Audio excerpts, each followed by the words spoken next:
जय श्री राम सभी को।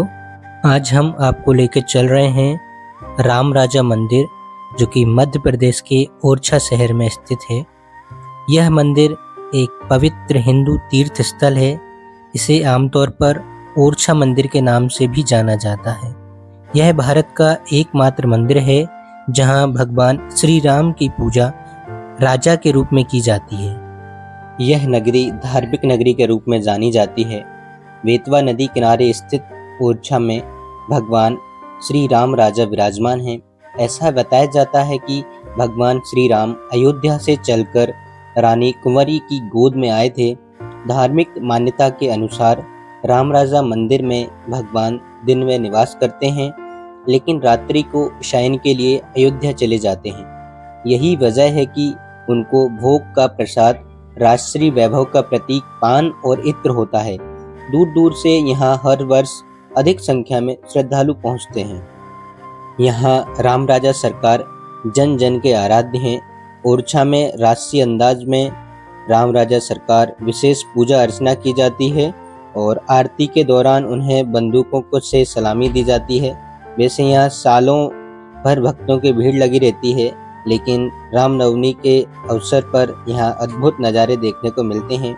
कहा जाता है कि श्री राम राजा मंदिर में हिंदुओं के साथ मुसलमान भी राम राजा की पूजा अर्चना करते हैं। भगवान श्री राम का ओरछा में 400 वर्ष पूर्व राज्याभिषेक हुआ था और उसके बाद से आज तक यहाँ भगवान श्री राम को राजा के रूप में पूजा जाता है और ओरछा मंदिर के नाम से भी जाना जाता है। यह भारत का एकमात्र मंदिर है जहां भगवान श्री राम की पूजा राजा के रूप में की जाती है। राम राजा मंदिर की कुछ खास बातें हैं, चलिए हम आपको बताते हैं। यहाँ भगवान श्री राम को शाही भोजन दिया जाता है। हर दिन भगवान श्री राम को सशस्त्र सलामी दी जाती है। यहाँ भगवान श्री राम अपने दाहिने हाथ में तलवार और दूसरे हाथ में ढाल रखते हैं। भगवान राम पद्मासन में बैठे हैं। उनका बायां पैर और दाहिनी जांघ के ऊपर है। हर दिन पुलिस द्वारा भगवान राम को गॉड ऑफ ऑनर दिया जाता है। यहाँ भगवान राम के बाएं पैर के अंगूठे पर चंदन का टीका लगाया जाता है। ऐसा माना जाता है कि राजा राम दरबार में जाते समय अगर भक्त बाएं पैर के अंगूठे को देखते हैं तो उनकी इच्छा पूरी होती है।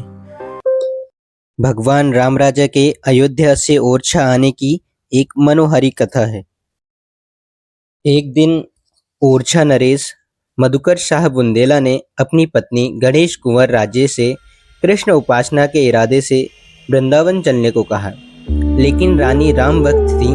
उन्होंने वृंदावन जाने से मना कर दिया। क्रोध में आकर राजा ने उनसे यह कहा कि तुम अपनी राम भक्त को हो तो जाकर अपने राम को ओरछा ले आओ। रानी ने अयोध्या पहुंचकर सरयू नदी के किनारे लक्ष्मण किले के पास अपनी कुटी बनाकर साधना प्रारंभ की। इन्हीं दिनों संत शिरोमणि तुलसीदास जी अयोध्या में साधनारत थे। संत के आशीर्वाद पाकर रानी की आराधना दृढ़ से दृढ़तर होती गई, लेकिन रानी को कई महीने तक राम राजा के दर्शन नहीं हुए। अंततः वह निराश होकर अपने प्राण त्यागने सरयू की मझधार में कूद पड़ी। यही जल की अतल गहराइयों में उन्हें राम राजा के दर्शन हुए। रानी ने उन्हें अपना मंतव्य बताया। राम राजा ने ओरछा चलना स्वीकार किया, किंतु उन्होंने 3 शर्तें रखी। पहली शर्त, यह यात्रा पैदल होगी। दूसरी शर्त, यात्रा केवल पुष्प नक्षत्र में होगी। तीसरी शर्त, राम राजा की मूर्ति जिस जगह रखी जाएगी वहां से पुनः नहीं उठेगी। रानी ने राजा को संदेश भेजा कि वो राम राजा को लेकर ओरछा आ रही हैं। राजा मधुकर शाह बुंदेला ने राम राजा की विग्रह को स्थापित करने के लिए अरबों की लागत से चतुर्भुज मंदिर का निर्माण करवाया। जब रानी ओरछा पहुंची तो उन्होंने यह मूर्ति अपने महल में रख दी। यह निश्चित हुआ कि शुभ मुहूर्त में मूर्ति को चतुर्भुज मंदिर में रखकर इसकी प्राण प्रतिष्ठा की जाएगी, लेकिन राम के इस विग्रह ने चतुर्भुज जाने से मना कर दिया। कहते हैं कि राम यहाँ बाल रूप में आए और अपनी माँ का महल छोड़कर वो मंदिर में कैसे जा सकते थे। राम आज भी इसी महल में विराजमान हैं और उनके लिए बना करोड़ों का चतुर्भुज मंदिर आज भी वीरान पड़ा है। यह मंदिर आज भी मूर्ति विहीन है। यह भी एक संयोग है कि जिस संवत 1631 को राम राजा का ओरछा में आगमन हुआ, उसी दिन रामचरितमानस का लेखन भी प्रारंभ हुआ। जो मूर्ति ओरछा में विद्यमान है, इसके बारे में बताया जाता है कि जब राम वनवास जा रहे थे तो उन्होंने अपनी एक बाल रूप मूर्ति माता कौशल्या को दी थी। माता कौशल्या उसी को बाल भोग लगाया करती थी। जब भगवान राम अयोध्या लौटे तो माता कौशल्या ने यह मूर्ति सरयू नदी में विसर्जित कर दी।